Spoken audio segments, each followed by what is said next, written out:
came home one afternoon and I found these delightful little boxes on my front doorstep. These are the new Boss 200 series effects pedals. The one I want to talk about first is the Graphic EQ. So this really grabbed my attention because I think this is really unique. So you can save patches to this. It's a full 10-band graphic. What I thought of straight away is that this is going to be awesome for acoustic instruments. I've always found that with acoustic guitars, they all inherently have a few little weird EQ characteristics, just a few things that kind of stand out that you want to tweak a bit, and they can all do with some EQing. So I'm going to run through maybe 3 different guitars and show you how effective this is in improving your acoustic sound. All right, here we go. Let me take you through the process of EQing your acoustic so that it sounds better and clearer. Here's what my Cole Clark sounds like without anything on. As a matter of fact, I'll even turn the pedal off for a moment.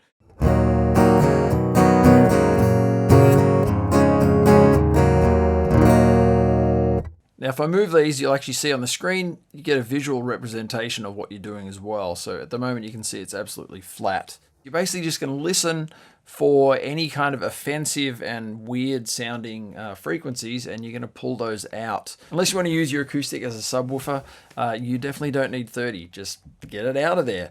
60, it's probably cool to leave it in unless your guitar is really boomy. Let's have a little listen.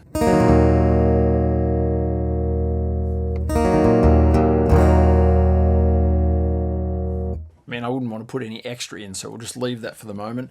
Now, 120 around there is where things start to get funky because they relate a lot to your low E and A kind of notes.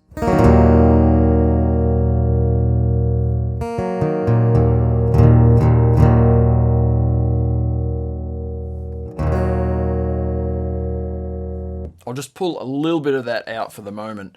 Now, the next part, which is your low mids and then into your mids, this is where a lot of stuff can come out.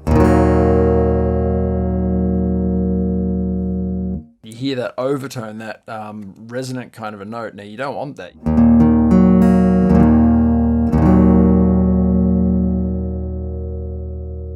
Pull a chunk of that out. Next one.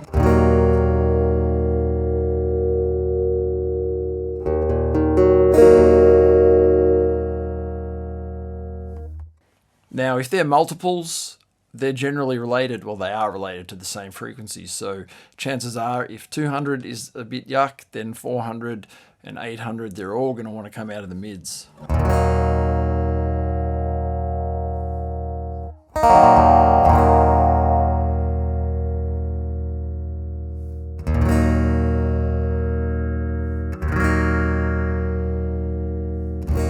Once you get up into the higher range, it's a little bit more to taste. And what you'll find is as you pull things out, especially from the bottom end and the mids, it kind of acts as if the rest of the frequencies are boosted, essentially. So your top end will naturally sound a little bit more bright anyway.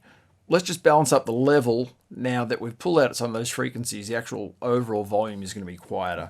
So let's have a listen to it turned off.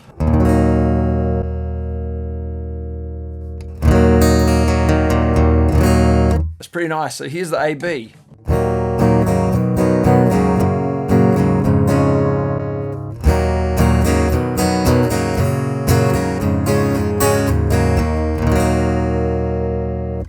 I know which one of those I would rather hear. All right, here is my beautiful little Gretsch resonator, and I've set up a preset for this earlier. So, okay, we're on memory number 2. So here's what it sounds like without any EQ. On.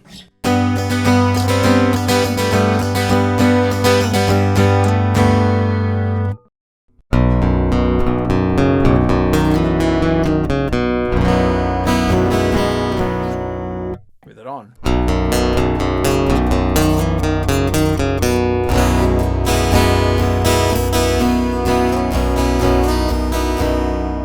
So there you have it. It just makes them all sound much clearer and cleaner, and at a live gig and even for recording, those kind of sounds are going to come across so much nicer.